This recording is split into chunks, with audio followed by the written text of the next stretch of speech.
Hi everyone, today I'm going to show you how to view your Microsoft Word documents side to side. So once you have your Microsoft Word document open for you, the first thing you want to do is to head over to the View tab at the top corner of your screen.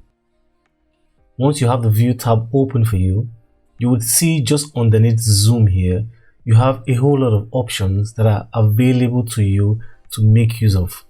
One thing you have to know is that when you change your view from the normal view to the side to side view, the options available here are not going to be available anymore. For example, you can see I can be on one page, which I am at the moment.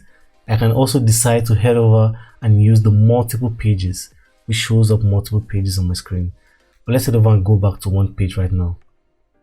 So to change your view in Microsoft Word to a side to side view, all you have to do is to head over to the page movement section here, and then you want to select side to side. Once you have side to side selected for you, just like I said, the options available here are going to be grayed out.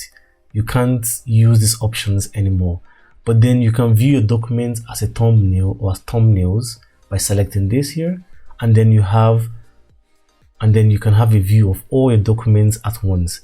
So if you want to exit this view, just click on this option once more, and then you have exited the view. And then now I'm going to show you an easy and simple trick to easily navigate this document when you are on the side to side view. To easily navigate your document, just head over and use the scroll wheel on your mouse. If you have a mouse connected to your computer, head over and use the scroll wheel. Once you use the scroll wheel, you'll notice that you can easily navigate your document from one page to another. It's so simple. Alright guys, that's all for this quick and easy tutorial. If you found the video helpful, don't forget to smash the like button and subscribe to this channel. Hope to see you guys in the next one. Have a great and wonderful day. Thank you.